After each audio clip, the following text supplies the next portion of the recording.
네, 안녕하세요. 와주스키입니다. 자, 오늘은 시장에 대한 이야기 해보도록 하겠습니다. 먼저 요약해서 말씀을 드리자면 시장의 주도주가 계속 없는 상황이에요. 자, 이 주도주라는 건 이제 뭐 테마나 이제 섹터 이런 것들을 움직이긴 하거든요. 그래서 뭐 눌림목 매매라든지 뭐 단기 매매 이런 것들은 뭐 할 수는 있습니다. 근데 주도주가 부재되면 뭐가 문제냐면 결국 이것들은 이제 체력이 빠져요. 힘이 빠져요. 그래서 시장을 좀 뜨겁게 달구고 좀 주목할 만한 그런 섹터들이 움직이는 게 중요하거든요. 시장을 달구고 움직이게 하는 섹터가 필요한데 이제 이런 게 뭐가 있냐면 바이오 역시나 그리고 우리나라 산업을 이끌어가는 원전도 포함인데 원전은 보시면 이제 코스피 우량주가 포함이 안 됐죠. 그리고 또 반도체 쪽 삼성전자 이런 쪽이 움직여야 되고요. 그리고 추가로 제가 계속 말씀드리는 게 이제 게임주입니다. 이쪽 부분들이 강세로 가줘야 지금은 또 게임주가 비트코인과 연관성이 깊게 있기 때문에 이런 그 연관되는 부분이 이제는 나스닥과도 연동을 해서 같이 움직이고 있는 상황이죠. 그래서 이런 섹터가 주도주 역할을 합니다. 결국 이 섹터가 오르게 되면 시장이 상승하는 효과를 발생시키거든요. 이게 꽤 중요합니다. 근데 아직 시장의 주도주가 부재가 돼 있고 그렇다고 하면 시장이 어때요? 올라가 줘야 되는데 올라가지 못하면 어떻습니까? 심리적으로 주식이라는 건요. 올라갈 때 돈이 붙는 법이에요. 내려갈 때 돈은 붙지 않아요. 매도를 하죠. 무서워서. 그러니까 이게 기본 심리입니다. 주식에 있어서. 그렇기 때문에 돈이 붙으려면 결국은요. 지금 여기 저항이었죠. 네, 이거 저항이라고 제가 말씀드린 적 있잖아요. 이 저항을 뚫고 그리고 여기 뚫는 것뿐만이 아니라 1000포인트 위로 이상 가야 됩니다. 예, 코스닥이 1000포인트 위로 안착이 되어야 사람들의 투심이 붙을 거예요. 만약에 1000포인트 위로 붙는다는 건 어떤 의미냐면 우리 지금 게임주 많이 아직도 물려있죠. 코인 관련주들. 그 종목들이 올라왔다는 그 의미예요. 주요 저항을 뚫고. 그러니까 시가총액이 큰 종목 위주로 보통 움직이잖아요. 그러면 이제 카카오 게임즈를 볼게요. 자, 굉장히 더티하게 운전하는데 이 카카오 게임즈가 어떤 식으로 가게 되는 것을 이제 예상할 수 있냐면 이제 1000포인트 위로 이상 올라가게 되면 한 여기 정도 위로 올라타게 될 거예요. 그럼 추세를 한번 상상해 보죠. 여기서 가는데 다이나믹하게 갈 수도 있겠지만 좀 흔들면서 갔다가 이렇게 올라왔다라고 가정해 볼게요. 그럼 결국 뭘 만들어내는 겁니까? 크게 박스를 만들어내는 거고요. 추세 하락하면 이제 박스가 아니라 하락 추세로 전환되는 건데 박스를 만들어내는 거고 그리고 여기 있는 물량들도 이제 뭐가 생기죠? 기대감이라는 게 생기죠. 그리고 가장 중요한 거 주식에서 신고가를 다시 한번 만들어내면 뭐다? 그때부터는 정말 크게 갈 가능성이 높은 거예요. 그래서 기대감과 신고가의 효과 때문에 돈을 더 붓게 만들어요. 우리 양봉에서 매수하고 싶잖아요. 여러분 다 그 심리가 있지 않습니까? 양봉에서 왠지 올라타고 싶잖아요. 더 갈 것 같고 그 심리가 시장이 전체적으로 작용을 한다라고 생각하시면 됩니다. 그러니까 지금 중요한 건 이러한 그림과 형태가 나와줘야 되는데 차트가 위로 갈 생각을 못하고 지금처럼 계속 밑으로 강하게 빠른 속도로요. 그것도 빠른 속도로 힘들게 올라왔는데 이거 다 반납해버린 거죠. 그러니까 여기 있는 주주분들은 어떻겠습니까? 심정이 이게 굉장히 고통스럽죠. 그래서 제가 이거를 사실은 미리 말씀을 드렸어요. 앞으로 흔들 건데 저항을 맞아서 또 떨어질 건데 이렇게 올라간다고 해서 방심하지 마시라. 우리 어차피 하락을 본 이상 이거 원금 복구하는 거 힘들다라고 계속 많이 말씀을 드렸던 것 같아요. 그러니까 지금 그런 상황이고 그런 어려움 속에 우리가 계속 놓여져 있는 겁니다. 그럼 이 상황을 반전시킬 수 있는 게 무엇이냐? 다시 말씀드리지만 바이오 그리고 반도체 게임주는 뭐 뒤따라온다 할지라도 이 친구들이 좀 올라와 줘야 다른 것들이 딸려서 올라오게 되죠. 근데 지금 이게 없으니까 시장이 어때요? 네, 우크라이나 관련된 악재 관련된 거죠, 사실은요. 네, 이게 우크라이나 관련된 거 그리고 원자재 관련된 거 이런 종목들의 움직임이 있다는 거죠. 이거는 사실 대외적으로 좋은 이슈 때문에 가는 게 아니죠. 뭐 투자를 했다, 실적이 나왔다 이게 아니죠. 그래서 이거는 사실은 경제가 발전함으로써 주가가 오르는 것에 대한 본질적인 내용이 아니에요. 그렇죠. 악재만 가득하다는 거죠. 그래서 저도 사실은 시장이 좋아야 또 뭐 할 얘기도 많고 또 오르는 종목도 많고 여러분이 수익도 내니까 기분 좋게 방송도 할 수 있지 않겠습니까? 근데 이게 지금 없으니까 사실 좀 답답하긴 해요. 부재의 상황이고 그 대외적 악재가 계속 발생합니다. 제가 또 유심히 보고 있는 게 이제 러시아 사태죠. 네, 뭐 지금 돈바스 지역도 뭐 공격했네, 또 장기전으로 가네, 계속 그런 식으로 이야기를 계속 하고 있어요. 그래서 결국 이게 가져오는 결과가 무엇입니까? 인플레이션 유발이죠. 계속적으로 인플레이션을 자극시키고 올리고 있는 상황입니다. 그러면서 동시에 이제 이런 기사가 나오니까 IMF 측에서도 경제 전망을 낮췄어요. 전망치를. 요건 거의 통계가 정확합니다.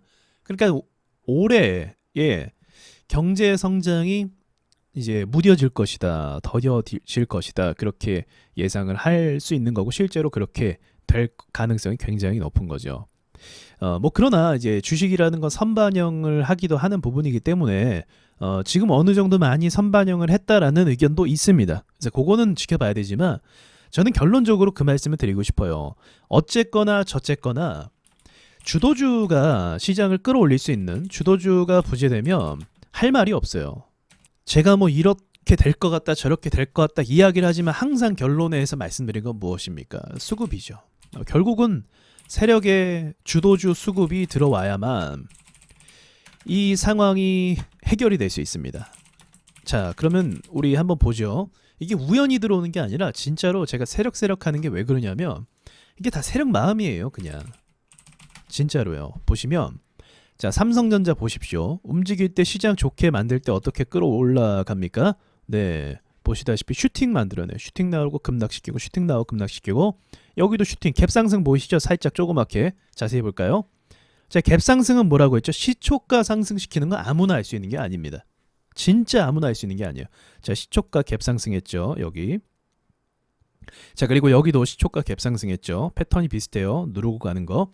시초가 갭상승하고 계속적으로 상승 랠리를 만들어낸다는 거죠.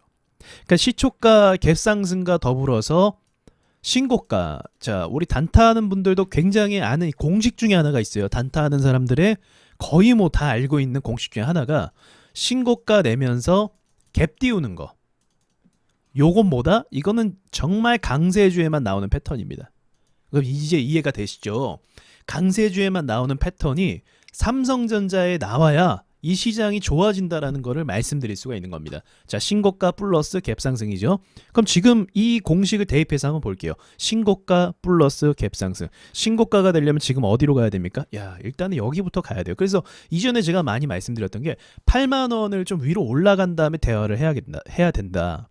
결국은 이 종목이 가기 위해서는 신고가 기대감이나 신고가 위치를 좀 논할 때는요 8만 원 위로 안착시킨 다음에 그 다음에 뭐 이야기를 해야 돼요. 사실은 그 밑에 있을 때는 이야기하는 게 사실 큰 의미가 없어요. 왜냐면 이미 추세가 꺾였고 세력이 살릴 거였으면 애초에 살릴 거였으면은 여기서 죽이지 않고 옆으로 갔겠죠. 근데 이제 여기서 꺾어버렸고 그러나 저는 이제 반등을 그래도 예상을 합니다. 왜냐하면 삼성전자니까요. 무슨 말이냐면 우리나라 국내 탑 우량주는요 그냥 죽지 않아요. 자, 보시면 떨어지긴 하잖아요. 떨어지긴 해도 반등이 나와요. 떨어지긴 해도 반등이 나와요. 지금도 떨어지고 있지만 조금 더 밀 수는 있지만 반등은 또 나올 거라고 봐요. 뭐 여기까지 오든 또는 뭐 살짝만 나오든 어쨌든 이런 식으로 나오게 됩니다. 그래서 그런 반등을 좀 받고 그 반등 뒤에 슈팅 뭐 그런 거 기다림이 좀 필요한 상황이죠. 그래서 지금은 이렇다 저렇다라고 말씀드릴 수가 없어요. 다만 이 말씀을 드릴 수가 있어요. 제가 이제 이 영상을 올리는 이유가 지금 상황이 조금 안 좋게 돌아가는 것 같아요. 제가 한 달 전쯤에 매도 물량 나왔다고 말씀드렸죠. 그거 말씀드리고 바로 뭐 팔지 말라고도 말씀드렸습니다. 카페에 따로. 근데 이걸 왜 말씀드렸냐면 이 매도 물량이 나온다는 것 자체가 주도주가 없다라는 거거든요. 그래서 제 경험상으로 말씀드릴게요. 매도 물량이 장중에 그렇게 쏟아지면 경험상 주가가 하락 추세로 가는 경우가 꽤 많았어요. 정말 많았습니다.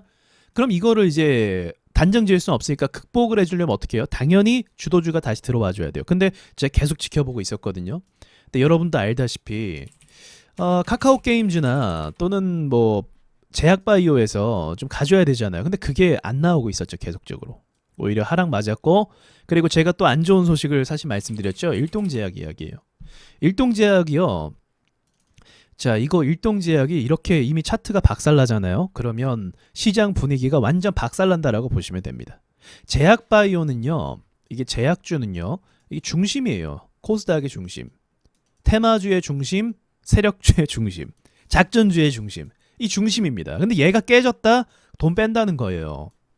그럼 돈 빼면 시장 분위기 어때요? 망가져요. 이전에 신풍제약 때도 그랬고요. 한국 BNC 때도 그랬고 박셀바이오 때도 그랬어요. 제약바이오가 어차피 갈 수 없는 자리라는 걸 알고 있었지만 그래도 시장 분위기를 계속 끌고 가주는 데는 역할을 많이 합니다. 그래서 지금 망가뜨렸기 때문에 하한가 나왔기 때문에 하한가 이후에 좋은 그림으로 가기는 좀 많이 어렵죠. 일반적으로 어렵죠. 정고점까지 운 좋으면 가지만 일반적으로는 어렵죠. 그래서 이 영향도 있다라고 보시면 됩니다. 그래서 제가 이때도 말씀드렸죠. 당장은 뭐 이렇게 막 무너지고 그건 아니겠지만 이게 분위기 깨지면 어떻게 된다? 주가가 쭉 흘러내릴 수도 있다. 그래서 결론을 말씀드리자고 하면 얘기가 좀 길어지네요. 결론은 현금을 좀 보유할 때가 된 것 같아요. 예, 지금은요. 시장이 그래도 보합으로 주고 좀 버텨주고 방어해주는 것도 참 고마운데 결국에는 주도주가 없으면은 한순간에 돈들이 빠질 가능성도 없지 않아 있습니다. 이런 부분이 차시 무서운 거죠. 우리 한두 번 속는 것도 아니고 지금 양봉 마감하긴 했잖아요. 증시가. 근데 이 양봉 마감했다고 해서 쭉 가는 경우가 있습니까? 모르는 거죠. 사실 아무도 모르는 부분입니다. 그래서 확실하게 수급이 들어오기 전까지는 오히려 이번에 만약에 주도주가 없어서 하락할 경우도 있거든요. 그러니까 지금 보합을 가다가 이게 무조건 옆으로만 계속 가진 않아요. 주식이라는 게. 큰 움직임이 있었잖아요. 이게 충격이라고 해야겠죠. 충격이 있었잖아요. 그러면 계속 마냥 옆으로 가진 않습니다. 이 충격이 시장에서 해소가 되냐 안 되냐 지켜볼 거예요. 많은 투자자들이. 이 충격이 금리 인상과 이제 러시아 악재였죠. 그게 해결이 되냐 안 되냐를 지켜보고 있어요. 언제요? 지금까지 지켜보고 있는 단계예요. 그럼 이 충격을 받은 시장이 해소가 되면 어떻게 돼요? 회복이 되고 경제가 다시 좋아지면 올라가요. 근데 충격을 받았고 지금 경제 전망도 안 좋게 나오고 그죠? 여러모로 그런 상황이면 어떻게 할 가능성이 있어요? 주도주가 나오지 않고 세력이 쏴주지 않으면 매도 포지션으로 바꿀 가능성도 있어요. 그러니까 이런 부분도 염두하시라라고 말씀드리는 겁니다. 그래서 아까 카카오게임즈 얘기하다 말았는데 카카오게임즈를 계속 지켜보고 있었어요. 여러 가지 종목 다 지켜보지만 이게 급등이 안 나오더라고요. 이 급등이 중요하거든요. 펄어비스는 그래도 좀 방어를 해주는데 펄어비스 역시도 사실은 뭐 이렇다 할 급등이 없죠. 크게 올랐거나 10% 이상 올랐거나 여기는 자주 나왔는데 그게 아직 안 나오고 있는 상황입니다.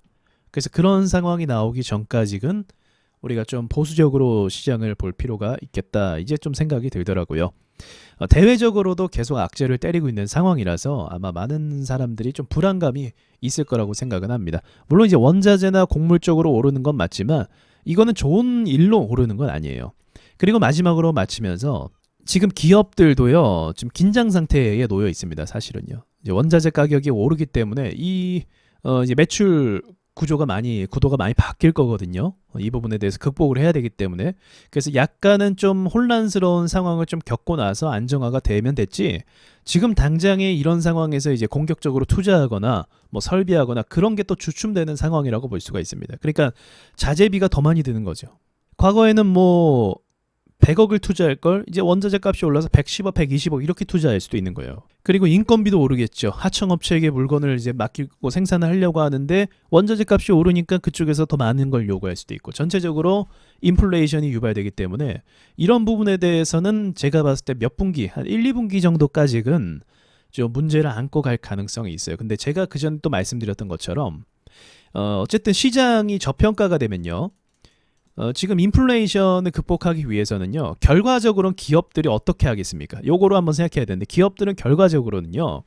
이 매출에 대한 부분 원자재 값이 올랐다. 그럼 우리가 이걸 책임지고 가야겠다. 우리 회사 돈을 까먹으면서 우리가 물건을 생산을 해야겠다. 라고 하지 않아요. 야 이거 원자재 값이 올랐으니까 어떻게 해요? 야 이거 올려야겠다. 이거 물건값 인상해야겠다. 이게 기본이죠. 예, 기업이 뭐 사람들 입장 생각해 줍니까? 인상을 시켜요 결국. 이게 왜 인상을 바로 안 하냐면 눈치를 보는 거예요. 눈치 보는 거죠. 당연히 사람들이 얼마 샀었는데 갑자기 올리면 어때요? 경쟁 업체는 아직 안 올렸는데 B 업체는 안 올렸고 C 업체도 아직도 안 올렸는데 우리가 먼저 올리면 어떻게 돼요? 그럼 다른 거래처가 바뀔 수도 있잖아요. 그러니까 이 눈치 보고 이 안정화되는 시간이 1분기, 2분기 정도는 좀 지날 거예요. 그리고 나서 기업들이 전체적으로 가격 인상을 시작을 할 겁니다. 그럼 그렇게 시작이 되면 어떻게 돼요? 기업의 덩어리가 커지겠죠. 이제 우리가 뭐 시멘트가 오르면 시멘트 관련주가 오르는 것처럼 매출 폭이 일단은 좀 커질 가능성이 높아요. 그렇게 되면 기업의 가치나 시총이 또 커질 가능성도 있게 되는 거죠. 그래서 그런 부분은 전 볼 수 있다고 생각해요. 그래서 이번에 그 말씀도 드렸어야 되는데 지금요 전 세계가 이 상황이라고 보시면 돼요. 여러분 갑자기 여러분 입장으로 한번 이야기해 볼게요. 내가 가장이에요. 근데 내가 갑자기 예상치 못하게 1년 동안 아파서 투병을 했어요. 가장인데 돈을 벌어야 되는데 그럼 어떡해요? 일자리도 잃었고 건강도 잃어서 그동안 투병해서 비용만 지출이 됐습니다. 자, 그러면 비용 지출하는데 어떻게 합니까? 모은 돈도 있겠지만 대출을 받을 수도 있겠죠. 모자르면 대출을 받았어요. 이제 건강해졌어요. 1년 지나고 나니까 이제 어떻게 해야 됩니까? 복귀를 해야죠. 자, 그러면 복귀하면 뭐 그전처럼 일상화가 됩니까? 아니죠. 그동안 빚도 지고 뭐도 하고 빌렸고 문제도 생겨서 재기하기 위해서 또 다시 뭐 이렇게 기술도 만들어야 되고 이런 상황 때문에 복구가 더 오래 걸려요. 그리고 나가는 돈이 더 많아지고 이게 우리나라 경제 상황이라고 보시면 됩니다. 그동안 코로나로 인해서 셧다운으로 인해서 자영업자들 문 닫고 있었고 나라는 계속적으로 돈을 퍼줬고 뭐 주사 또 놨고 그 비용도 다 됐고요.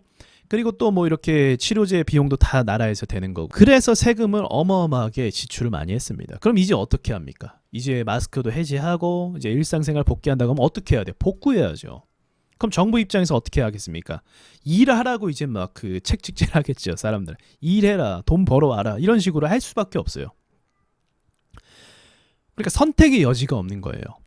그러니까 지금 인플레이션이다 뭐다 하면서 이 약제를 일단은 받긴 받을 건데 결과적으로 우리가 가야 할 방향은 정해져 있습니다. 그럼 나라 입장에서는요 아마도 적극적으로 경제를 개방하고 뭔가 이렇게 수출하고 이런 부분에 대해서 많이 밀어주고 돈을 유입시키고 이런 것들에 대해서 적극적으로 행동할 가능성도 높습니다. 그리고 기업 매출도 늘어날 수 있고요.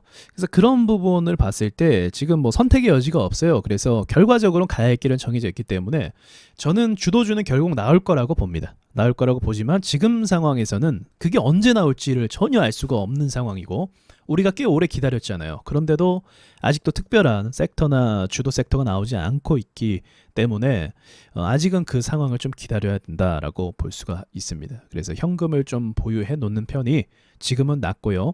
확실하게 어떠한 좀 돈이나 좀 시장이 좋은 움직임으로 가게 된다고 하면 제가 그때 또 말씀을 드릴게요. 아무튼 지금은 요 놈이 문제 요거. 요거 맞아갖고요. 진짜 이게 아직도 복귀하는 그러니까 주식은요. 여러분 다 아시잖아요. 올라가는 거 오래 걸리지만 떨어지는 건 순식간이고 이거 떨어진 거 복구하려면 어떻게 돼요? 이거 한참 걸리죠. 정말 한참 걸려요. 이게 주식의 좀 원리인 것 같아요. 그래서 이런 부분을 지금 우리가 겪고 있기 때문에 힘든 부분도 이것 때문에 지금 다 모든 일이 벌어졌다라고 보시면 됩니다. 그리고 이것 때문에 눈치 보고 있고 이것 때문에 눈치 보는 사람들이 한 번 더 던질 수도 있어요. 주도주가 계속 안 나오면요. 지금 약간 시장에 좀 문제도 많이 있잖아요. 그래서 여기까지 좀 말씀드리고 마치도록 하겠습니다.